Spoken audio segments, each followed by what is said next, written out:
We moved to Harrison County from New Albany after we got married in 1987.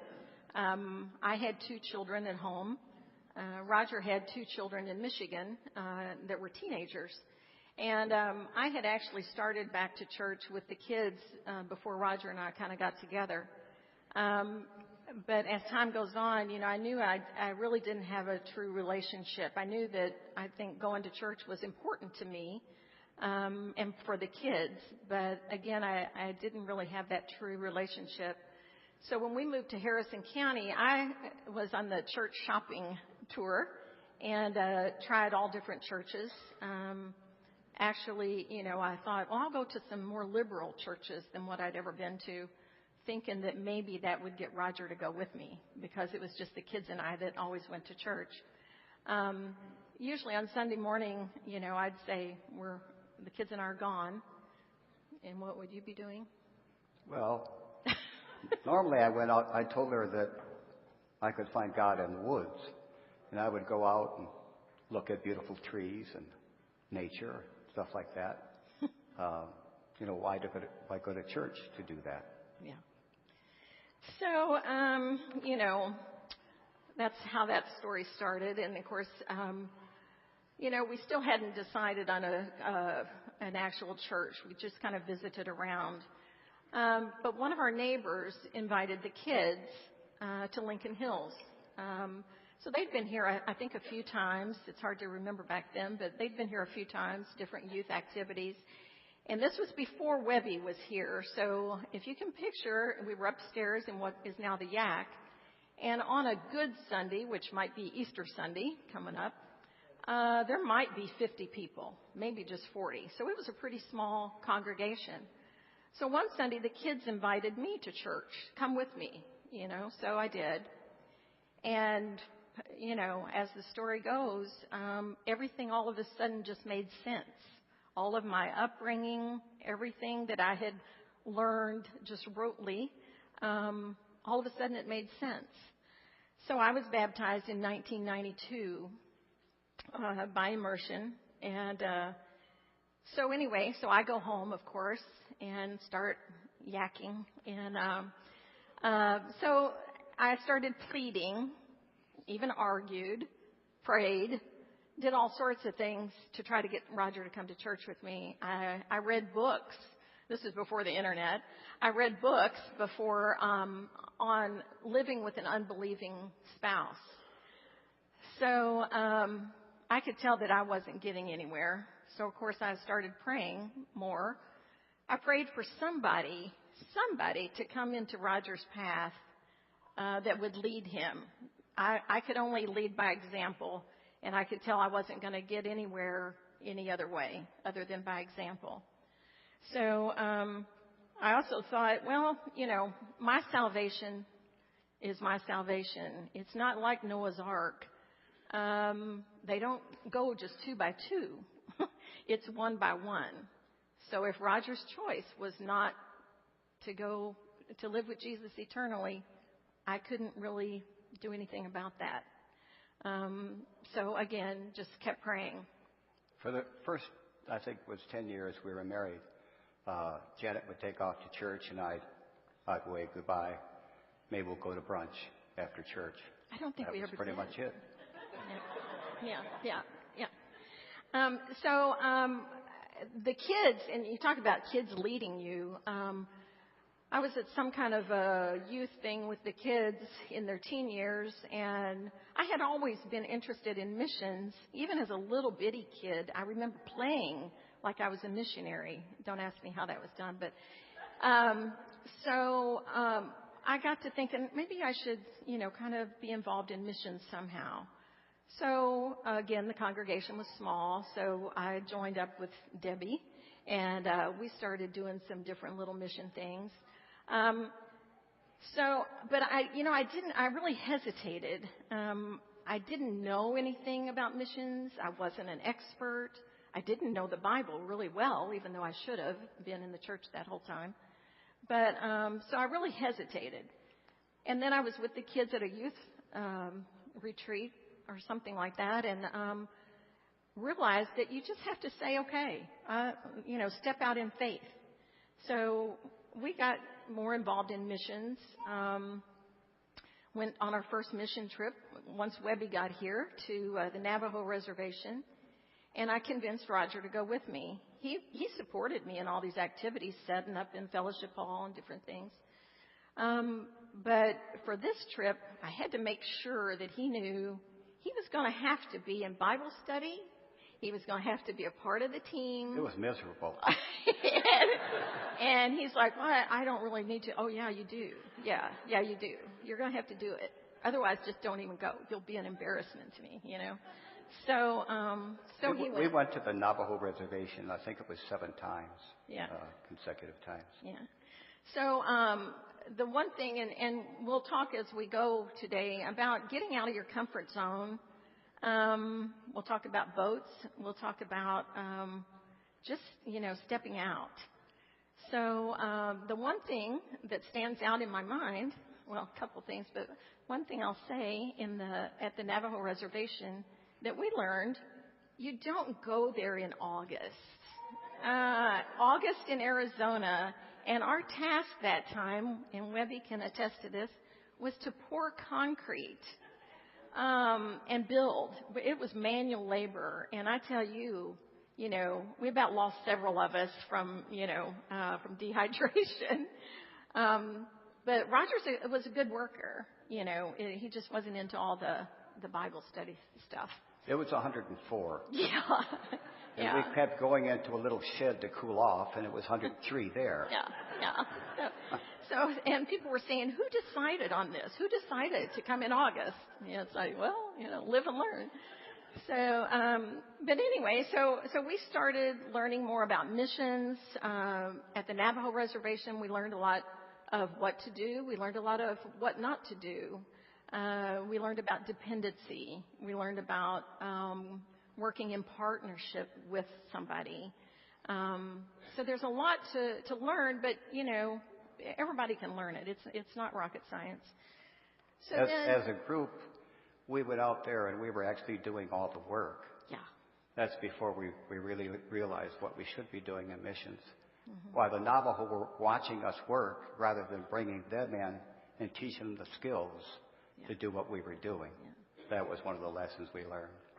So then 11 years later, from the time I got baptized and from the time I had argued with Roger to please come to church with me, sit next to me, hold my hand, all that kind of stuff. 11 years later, in 2003, Roger goes to Atlanta for a medical equipment convention. Which happened every year. And we were there. Basically, we would look for new companies to rep and stuff like that. I repped everything from apnea monitors to prevent sudden infant death syndrome with babies, to walkers and quad canes and simple things like that. So a friend of mine, coworker, was there, and I was talking with him, a person that I really respected the way he lived his life. If he were told to lie, it would be a lie or, I'll kill you, one or the other. I think he would probably hesitate. He really lived a good life. And I told him I was running late for the plane, catch the plane back. And he said, why don't you just ride with me? I'm going back to Michigan, and I'll drop you off in Louisville at the time. And so we got in the car and we started driving, and I noticed that he had some cassette tapes. Back when we had cassette tapes. Yeah. Back then. And anyway, I started listening to the tapes, and again, as a person that I really respected a lot. And one of the tapes basically was if you're gonna know Jesus Christ, you've got to get out of the boat. And that was the headline of one of the tapes. And at the time, everything started kind of coming together with me and with Janet urging me to go to church, and certain other things came together. And suddenly, it seemed like it was time. It was time to become a Christian, become baptized. And when he got home that day, he was talking like a mile a minute, and it was just like, this is really odd, because he'd been gone several days. Usually he's tired and just kind of goes to his chair, turns on the tube. And he instantly says, I've got to call Webby. I need to be baptized. And I was just like, oh, my gosh, I mean. It was a bomb. The thunder roll, yeah. And so anyway, that was kind of, almost the beginning of our church story was then. And so then, I didn't have to do as much convincing of Roger to go on further mission trips, distant places. Keep in mind that if you don't know me very well, I really, really hate to fly. I mean, I really hate to fly. I live on Dramamine the whole time. I don't eat. When the seatbelt sign is lit up, I'm thinking we are going down. We are going down. When they start the engine. Yeah, I've been white knuckled on Roger numerous times, and if they mention turbulence, I'm just a mess.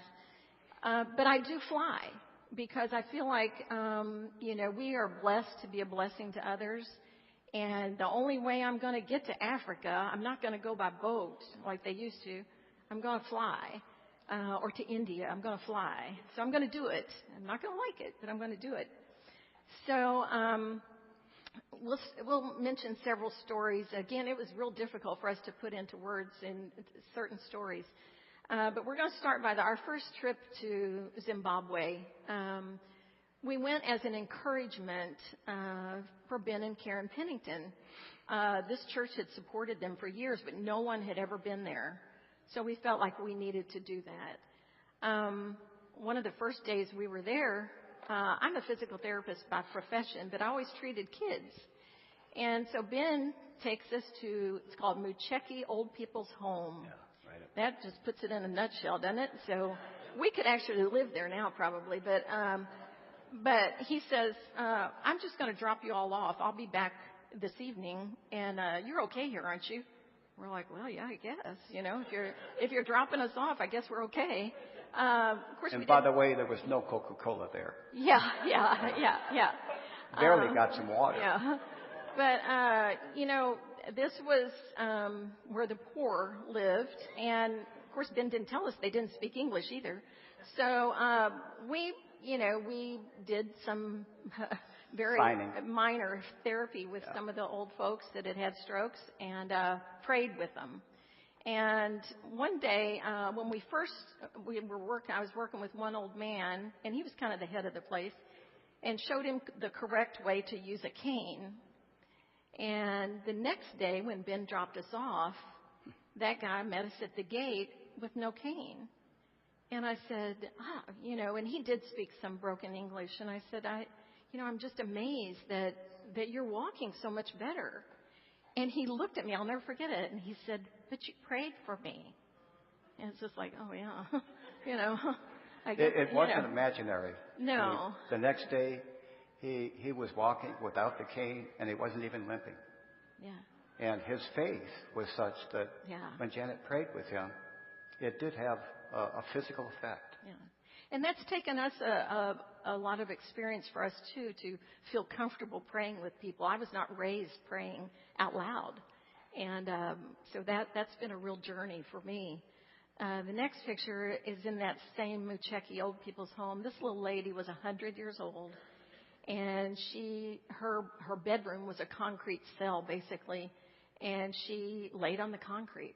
She had one old dirty blanket.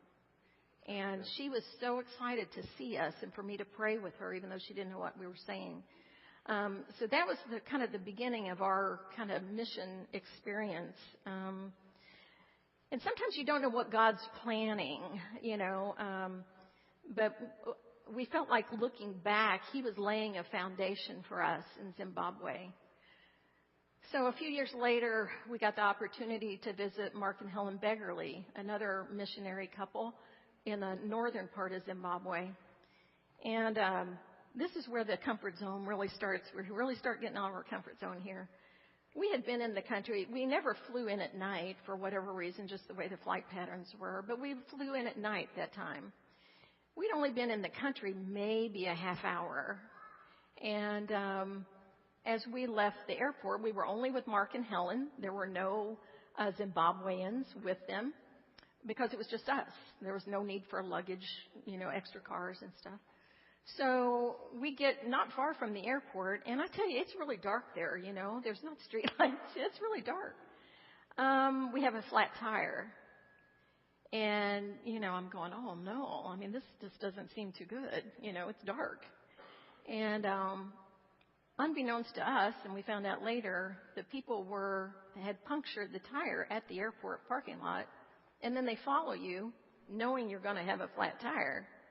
Then they befriend you as to help you to change your tire, but rob you at the same time. We found out later on that this is basically what the Zimbabweans do, is that it's a common practice to slit your tire and offer to help you when you're in the airport, but obviously it hadn't gone down yet, so we were about 5 minutes out. We don't fly in at night anymore. Yeah. Yeah. They pulled up and offered to help us change our tire. Very friendly guys, except they were stealing from us. So and this story really goes on and on. We'll have to not tell the entire thing, but I had my purse, my security little bag with our passports in it, and we've learned a lot about what to do, not what to do, in those situations since then. And I was standing away from everybody in our group just a little bit. All of a sudden, there was a guy in front of me yanking on my purse. And, of course, I knew those passports were in there. And I was trying to fight with the guys that were stealing from us. Yeah, but all of a sudden, the one thing I found out from that episode, I can scream really, really loud. I mean, it's blood-curdling. I can really scream loud. So Roger figured I had been stabbed. And so all of a sudden, the guy gave it one more hard yank, and he yanked that purse right off of my neck, and off he goes into the night. And I can remember seeing him the minute Roger realized that he got my purse. I see Roger going off into the night, chasing this guy, and I'm thinking, that's it. It was my Nike run. Yeah, that's it. Yeah. So we also found out that Roger can really run fast, and we have thought about doing a Nike commercial because he had his Nikes on, but so then, to add a little bit to that story, tell him what you told the guy. I finally did catch up to him, and I yelled out. Unlike people that have guns here in Zimbabwe, they don't have guns. And I yelled out to him, and he did understand. I've got a gun. And at the same time I did that, I went like this, like a kid. I really did. And it's, I called it my handgun. Yeah. So but he stopped and dropped the purse, and we were worried, about. This story also has more to it. It involves, the president of the country's sister. It involves police that you have to pay $50 to, and the $50 goes to a prostitute. All of this is also the same time period of the handgun. So there's a lot to that story if you ever want to have us tell it to you. There was a call to the police. Yeah. And the police did come in an old beat-up truck, and they put their police vests on. They got them out. They're just like little aprons. So we reported to them what had happened. They stole some stuff from us, and they were listening. But the one thing the comment that they made, we happened to be the one tire was on the property of. It was Mugabe's sister. Mugabe's sister. And that's why the police came. I'll go ahead and tell the story then. The guards at her place heard me scream and called the police. Yeah. So the police say, well, you've got to move off of this little bitty piece of grass. Yeah. Because it's their yard, their backyard. Otherwise, you're going to be shot. Yeah. And we're like, oh, okay. Yeah. The tire was on the grass. That was it. We could shoot you for that. And it's like, seriously? So they do help us change the tire. We get that all done. We do have to. They come back and they want money. The police, So Roger gives them $10. Well, they come back. They go to the truck. They come back. That's not enough. They want $50. I gave him 50. So we give him 50. We would have given him whatever at that point. And but then we see them hand over literally the $50 to a prostitute that was in the back of the truck. And off she goes. So all of this within an hour or so of being in the country, you know. We're like, this is a great start of the trip, you know. But unless you know the way we've given this story, you think I paid $50 for a prostitute. Yeah, it didn't work. I really didn't. Yeah. He was not involved with the prostitute. So again, we felt like, and looking back, this was kind of like the training for us for the following year. We went back again. Maybe we're just stupid. I don't know. But we went back the following year. We'd become friends with Mark and Helen. And we'd been there just a couple days, had been to church one evening and getting ready, filling water bottles for the next day. And we won't go into a lot of gore on this story, but Chris's message this morning kind of fit right with this story. Helen and I were in the kitchen. In walks, through the back door, which we thought was locked, but in walks 3 masked with ski masks. Well, they don't ski in Zimbabwe. So ski mask and machetes. And they're going to us like this. And I tell you, you know, your life stops in an instant. And it makes us realize what people who give up their lives in some of these countries for the Lord, what it means. So they came over. We obviously were very quiet. Roger and Mark were in the living room a distance away. They didn't know this was going on, and Mark's grandson. And so they pull us toward there. And there's so many things about stories like this that you don't remember. You just don't remember how you got from point A to point B. And we've all sat down numerous times and talked it through. Yeah. We all remember different versions of it. Roger and Mark, immediately when they saw the masked men with machetes, they instantly just charged them and started attacking. And so there was a lot of blood everywhere. And the masked men were not the Lone Ranger. Yeah. And so after it was all said and done, we did have they managed to get one machete away. We did.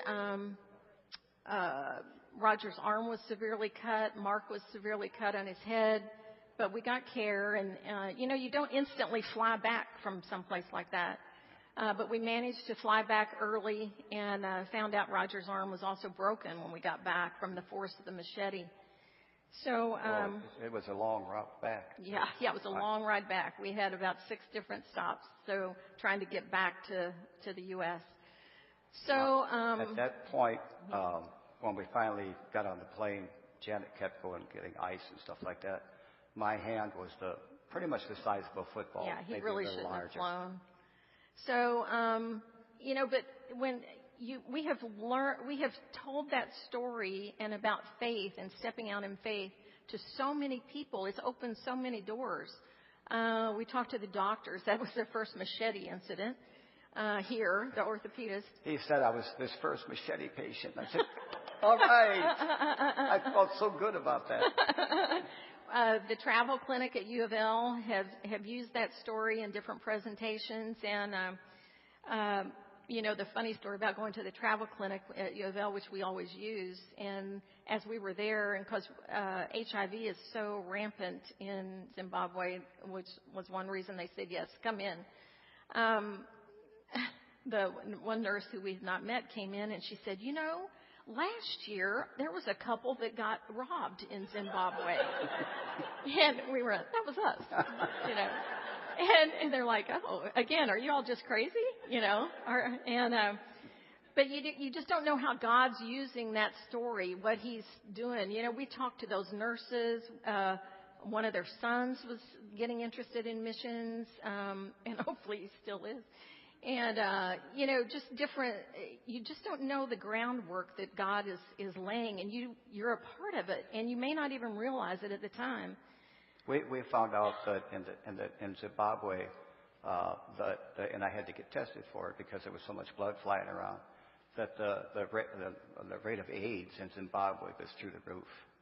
So I had to, when they realized what had happened, and when I was cut, had to get tested. But one thing I forgot to say about we call it the incident in Zimbabwe, is that I found out I was pretty much worthless in a fight or flight situation like that.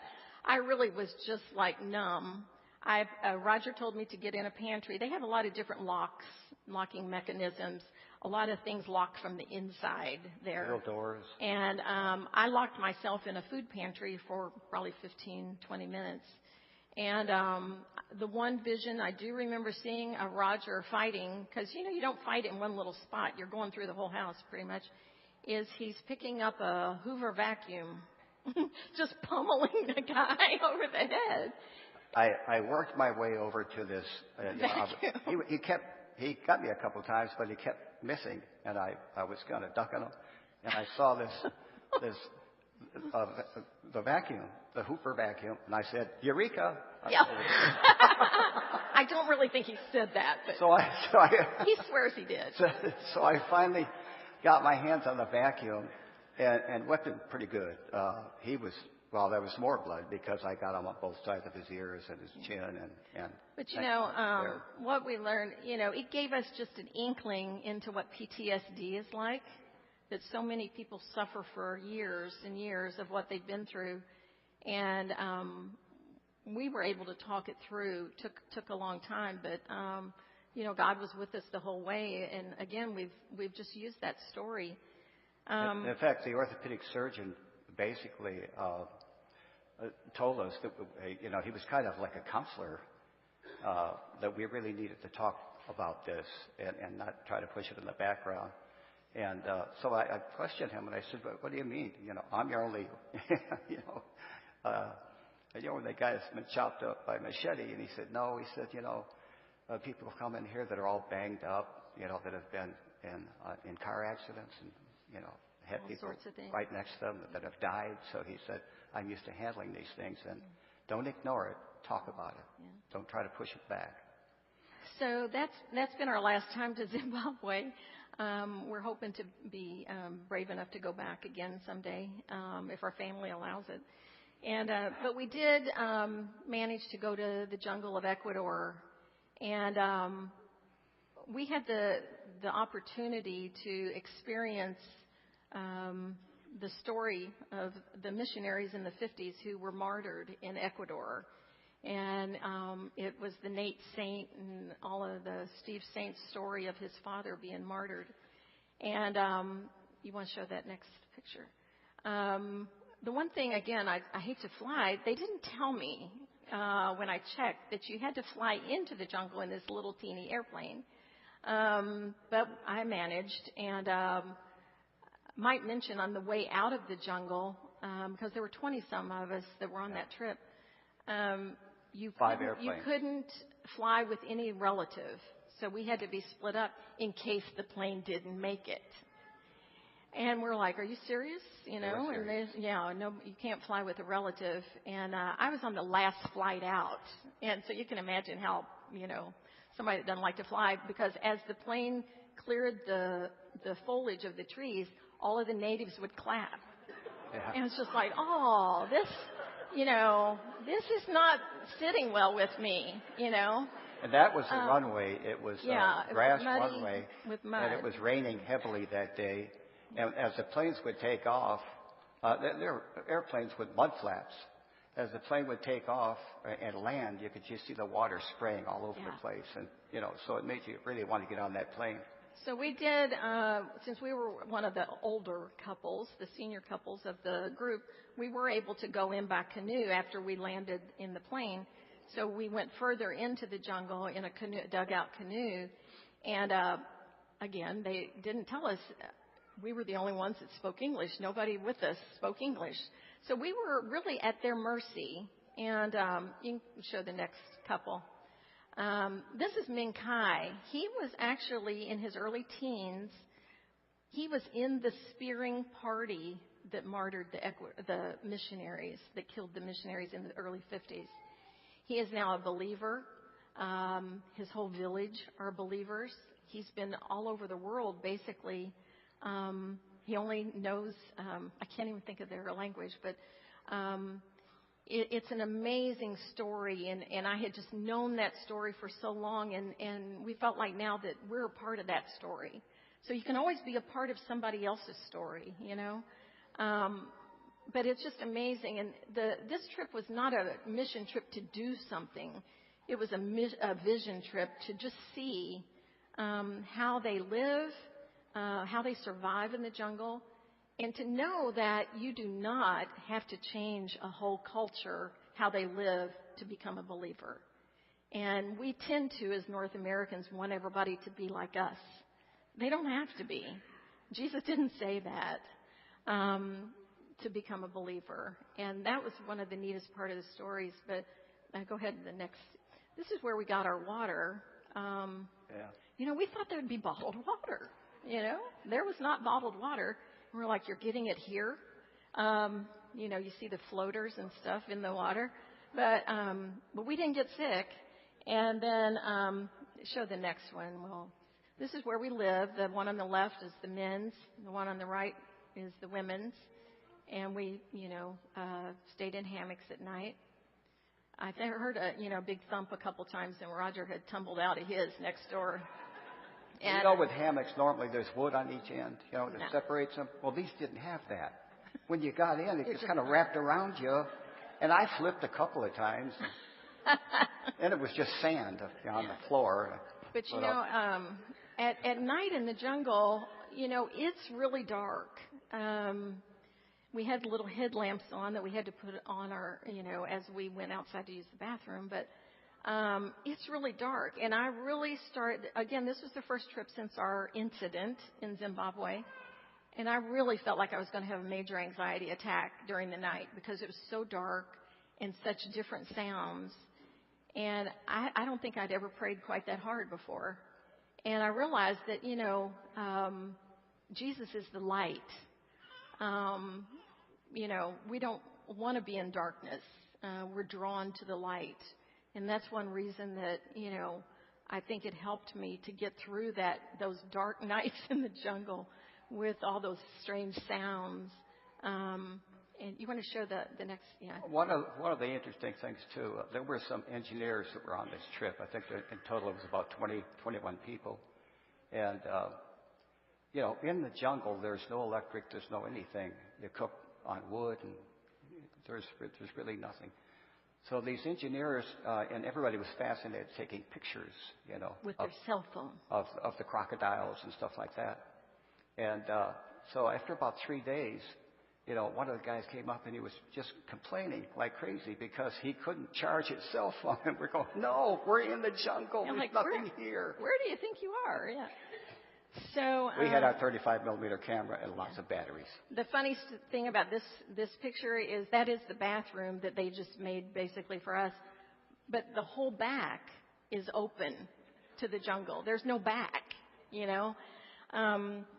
But, Jesus said, go, make disciples, baptize, teach them. But sometimes we forget the rest of that scripture in Matthew, that he is with us. He's always with us. He'll go with us. He goes before us. And so I think, we just encourage everybody, even if you don't go out of the country, go in your neighborhood. Get out of your comfort zone. It stretches you. It helps you grow. And that we just feel like everybody needs to get out of the boat. If you're going to meet Jesus, you've got to get out of the boat. Thank you guys for having us.